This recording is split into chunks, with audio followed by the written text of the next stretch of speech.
ask the bike to read the fob. Fob's in the pocket, so push in, it glows blue to tell you it's reading the fob. I'll then turn it round to 1, whole dash lights comes up, engine management light comes on, half a tank of fuel, and literally we're still showing 0 miles, so about half a mile road test has been done. I think it just looks nice having a bike with 0 miles on. So traction control and ABS warning light is on at this point. As soon as you get to 6 miles an hour, it then tests the system and then goes out. So every time you first start the bike up, ABS and traction control warning light is on, yeah? Okay, heated grips are wired into the ignition of the bike, so that when you turn the ignition off, it also cuts power to the heated grips. So you can't forget to turn it on or off, yeah? But literally every time you turn the ignition on, whatever temperature you previously had it set at, it will turn back on at that temperature. So it's not that cold today, so I'm just going to back it off, switch it off, yeah? Okay, so time's been set correctly. Speedo, half a tank of fuel. Ignore the average miles per gallon for the first tank. The bike has to memorise some settings for 10 minutes, so the computer believes it's wasted 10 minutes of fuel but travelled no distance, and it distorts the average miles per gallon. So we all know that a PCX will do far more than 43 to the gallon, but I just need you to ignore that. As soon as you start riding it in a normal manner, yeah, the computer will work out, yeah, that everything's back to how it should be. So you've just got to ignore that for the time being. Okay. Right, so literally, I'm going to turn ignition off. I'm going to step away from the bike. Yeah, I want you to stay with it. Yeah. And so this is roughly, where are we? Right, that's the distance there that the bike will no longer read the fob. Yeah, so for your peace of mind, I just want you to push that button in and nothing will happen. So if you just push that button in, nothing. Right, so that's the distance. Yeah, nothing. So now come back to the bike. It's within range. Okay. Yeah, push the button in. It's now within range and it can read it. Okay. Yeah, so that is the distance. So all you need to be a little bit careful of when you're picking up at certain restaurants is, I know what I would do. I would bounce my bike up on the pavement and park the bike right outside the window so that my bike is as close as it can be to me. That's it. See, it's got automatic lock. Yeah. So all you've got to watch is, see that there is approximately the distance. Okay.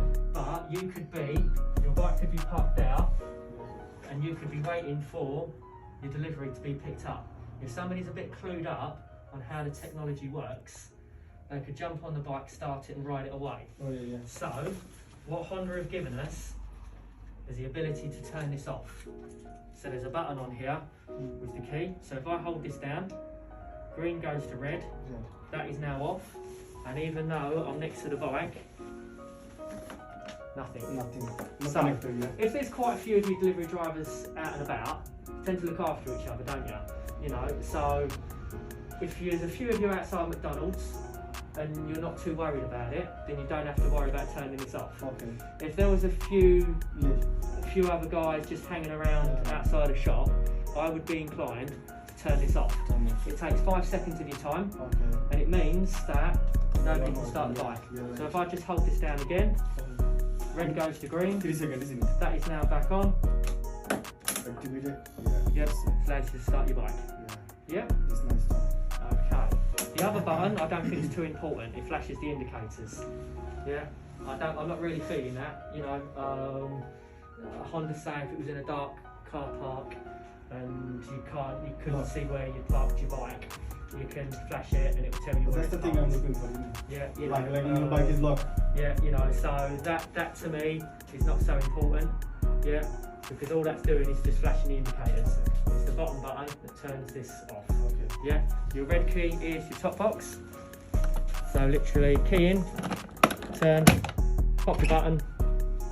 Which opened, yeah. It's good in the right. box, Never put your keys inside here because you don't need to have the key locked. So literally, to make it nice and fast for you, just squeeze and it's locked. It's locked. So everything is about as making this as fast and convenient for you to use as possible. Yep. Yeah. You know, so you're not having to turn a key to lock it. You just literally squeeze, done. Next delivery. Yeah, it's good. Yeah? Okay, like last couple of things, the bike will not start when it's on its side stand. Yeah, just as a safety precaution, nothing will happen on its side stand, stop you from having an accident on your first left-hand corner. So literally, just one to watch. And this technology has been faultless for me. no dramas, no dilemmas with this stuff whatsoever. It's been awesome. Literally, I get three phone calls on why my bike won't start.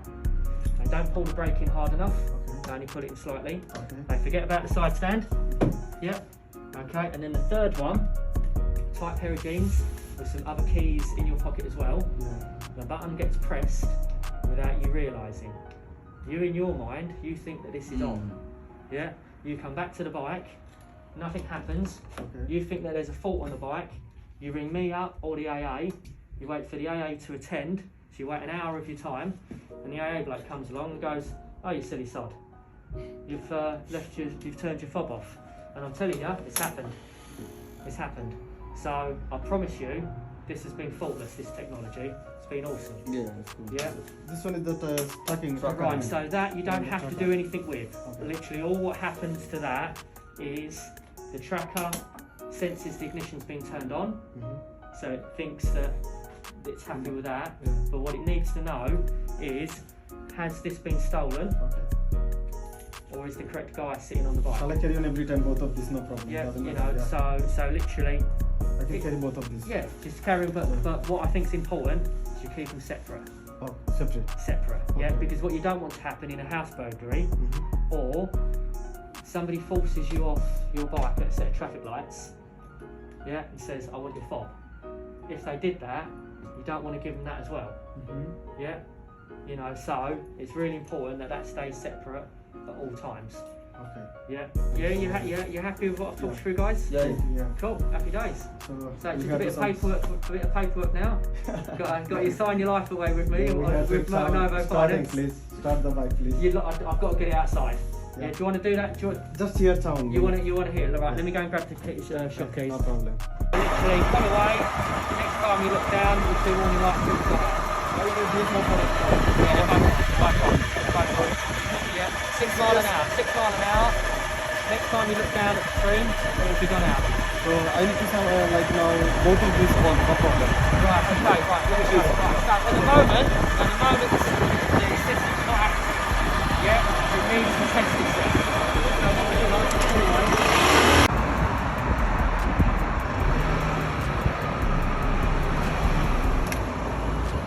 So now the warning lights have gone out. Yeah, so it's tested the system, it's happy, all lights are now out. Yeah, so that's what that's about. So every time you turn the ignition on, it goes to maximum, 2 warning lights are back on. Back on. It's not until you When it's pull riding, away, they're gone. they're gone. They're You got gone. it. That's it. Nice. Yeah. These are This is the start technology. Right, because of the type of what you're using it for, you're going to be starting this bike 60 to 70 times a night. Yeah. If you then use the stop-start on top of that as well, this poor little battery is going to be starting this bike 300-400 times a night. Yeah, obviously. Yeah? So what do you recommend for me? I would leave it off. That's what I'm looking for. Yeah. I don't want to go for Yeah, I would leave it off.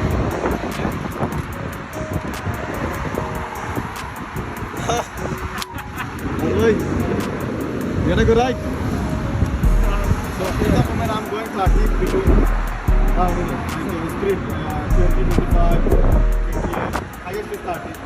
What, as in when you're running it in? I know you can do a bit more than that, 50 mile an hour. You can do it up to 50 miles an hour. Yeah, it's 2/3 of what the bike can do. So these can do 65, 67 miles an hour. 50 is your top speed. So what do you recommend for me now? Shall I go down? Right. A 50. lot of it's just gentle, just nice and gentle. I want to go 50 plus. Yeah, you know, so With my bike, yeah. if you want to be sitting, well, most cars drive around at 35, 38 miles an hour. This is my voice. If you're just going to keep the flow of traffic, just keep it to the 38 mile an hour then. Yeah? Not You have quite to be heavy. careful, like 5, 6, 700. Yeah, the new tyres